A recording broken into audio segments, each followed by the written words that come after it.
गायत्री द्वारा अन्य योग साधनाएं। योग का मुख्य उद्देश्य आत्मा का परमात्मा के सन्निकट होना है। इसके अनेक मार्ग ऋषियों और महर्षियों ने देश काल और पात्र के अनुसार खोज खोज कर निकाले हैं। किसी में शारीरिक विधियों को प्रधानता दी है, किसी में मानसिक वृत्तियों को वशीभूत करने पर जोर दिया है, किसी ने ज्ञान का साधन प्रधान माना है तो किसी ने ध्यान पर जोर दिया है। इसी प्रकार जप योग, मंत्र योग, लय योग, नाद योग, स्वर योग आदि कितनी ही प्रणालियाँ आत्मा को ऊंचा उठाकर परमात्मा तक पहुंचाने की निकाली गई हैं। इनका कुछ परिचय नीचे दिया जाता है। हठ योग। इसका मुख्य उद्देश्य शारीरिक अंगों और इंद्रियों पर नियंत्रण प्राप्त करके शारीरिक विषयों से विरत होना और इस उपाय से मन को एकाग्र करते हुए समाधि द्वारा ईश्वर की प्राप्ति करना माना गया। इसके यम, नियम, आसन, प्राणायाम, प्रत्याहार, धारणा, ध्यान, समाधि ये 8 अंग बतलाए गए हैं। इनमें से यम और नियम तो प्रत्येक प्रकार के योग तथा साधना में अनिवार्य है, क्योंकि जब तक शरीर और मन को निर्मल और शुद्ध नहीं बनाया जाता तब तक किसी प्रकार की आध्यात्मिक उन्नति की बात सोचना ही व्यर्थ है। इसलिए हठ योग का आरंभ आसन से समझा जाता है।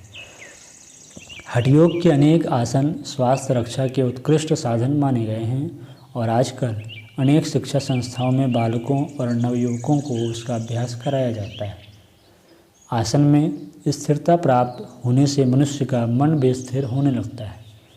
हठ योग के 3 बंध भी बड़े प्रभावशाली हैं। मूल बंध से वीर्य का अधः प्रवाह रुककर प्राणी की ऊर्ध्व गति होती है और रक्त संचार की गति ठीक रहती है। जालंधर बंध से पैर के अंगूठे से लेकर ब्रह्मरंध्र तक 16 स्थानों की नाड़ियों पर प्रभाव पड़ता है और श्वास प्रश्वास की क्रिया पर अधिकार प्राप्त होता है। उद्यान बंध से जीवनी शक्ति बढ़कर दीर्घायु प्राप्त होती है। सुषुम्ना नाड़ी का द्वार खुलता है और स्वादिष्ठान चक्र में चेतना आने से वह जागृत होने योग्य हो जाता है। इसी प्रकार 25 प्रकार की मुद्राओं का वर्णन भी हठ योग में आता है। इसके द्वारा शरीर और मन में अनेक प्रकार की उपयोगी शक्तियों का निवास होता है। महामुद्रा में दायां और बायां पैर क्रमशः लंबा करके और मस्तिष्क को घुटने से लगाकर प्राणायाम किया जाता है। इसके फल से अहंकार, अविद्या, भय, दोष, मोह आदि पंच क्लेशदायक विकारों का शमन होता है। भगंदर, बवासीर, संग्रहणी, प्रमेह आदि रोग दूर होते हैं। शरीर का तेज बढ़ता है और वृद्धावस्था दूर हटती है। दूसरा है खेचरे मुद्रा। जिह्वा को लंबी करके उसे उलटना और तालू के गड्ढे में जिह्वा का अग्रभाग लगा देना खेचरे मुद्रा कहलाती है। इसके लिए शहद और काली मिर्च आदि लगाकर जिह्वा को बाहर की तरफ सूता या खींचा जाता है अथवा जिह्वा के नीचे के नाड़ी तंतुओं को क्रमशः काटकर उसे लंबी बनाया जाता है।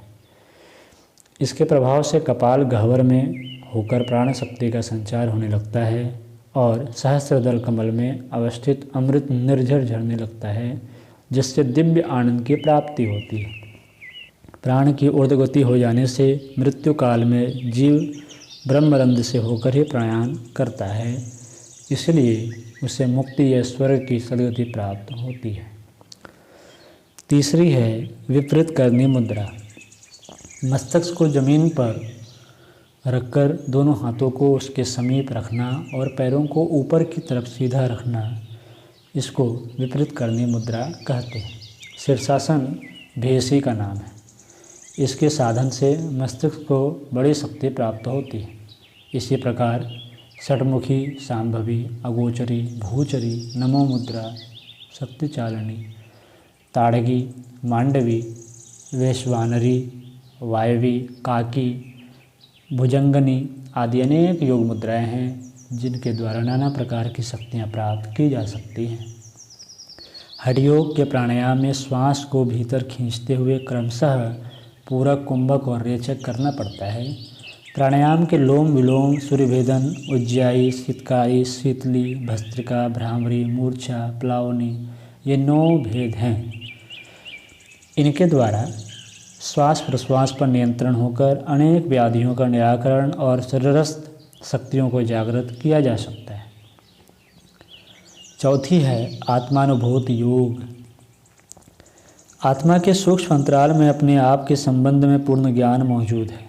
वह अपनी घोषणा सदैव इस प्रकार करती रहती है कि जिससे बुद्धि भ्रमित ना हो और अपने स्वरूप को ना भूले।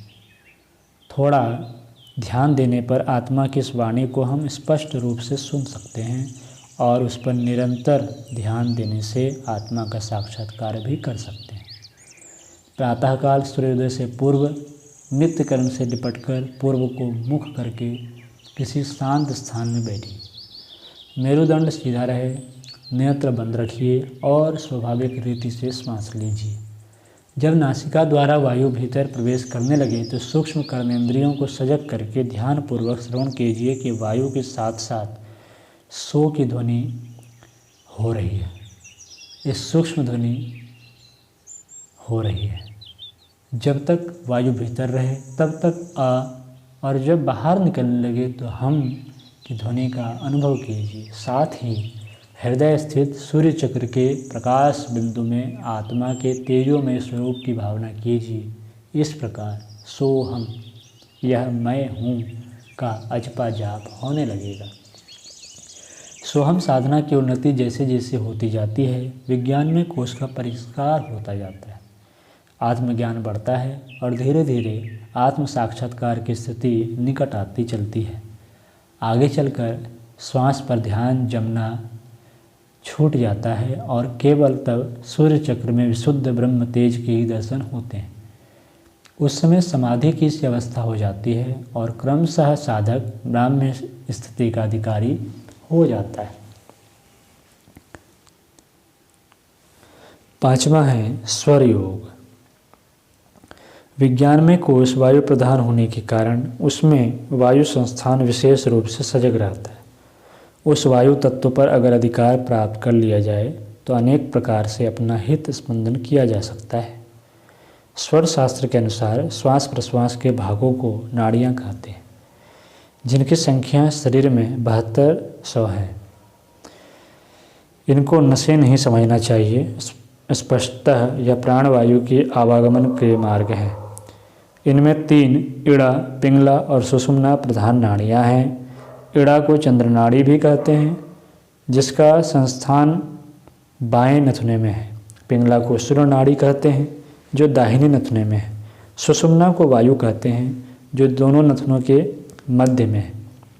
जिस प्रकार संसार में सूर्य और चंद्र नियमित रूप से अपना अपना कार्य करते हैं, उसी प्रकार ईड़ा पिंगला भी मानव जीवन में अपना अपना कार्य नियमित रूप से करती है। जैसा सब जानते हैं कि चंद्रमा का गुण शीतलता और सूर्य का गुण उष्णता है, यही गुण इड़ा और पिंगला नाड़ियों के हैं। इसलिए विवेकपूर्ण और स्थायी कार्य चंद्र स्वर में प्रवेश करने से विशेष सफलता मिलती है। इसी प्रकार उत्तेजना, आवेश और जोश के साथ करने से कार्यों के लिए सूर्य स्वर लाभदायक कहा गया है।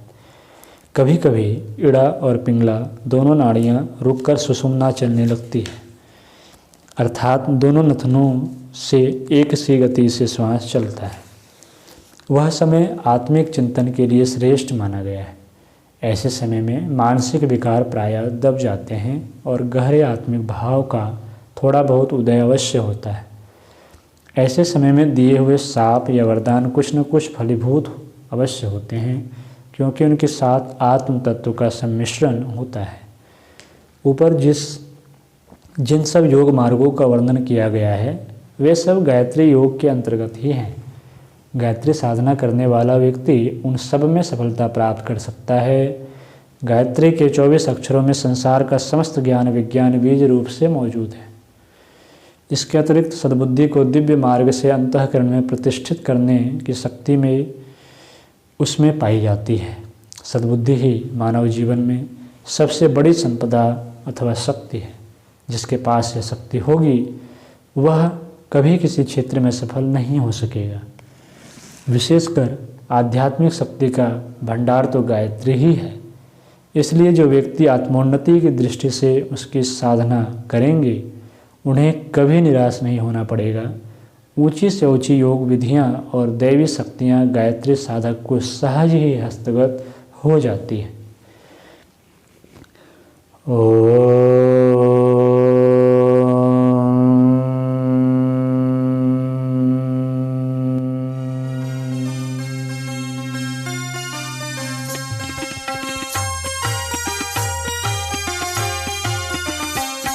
चलो गुरुदेव के सपने सजाने की शपथ ले लें।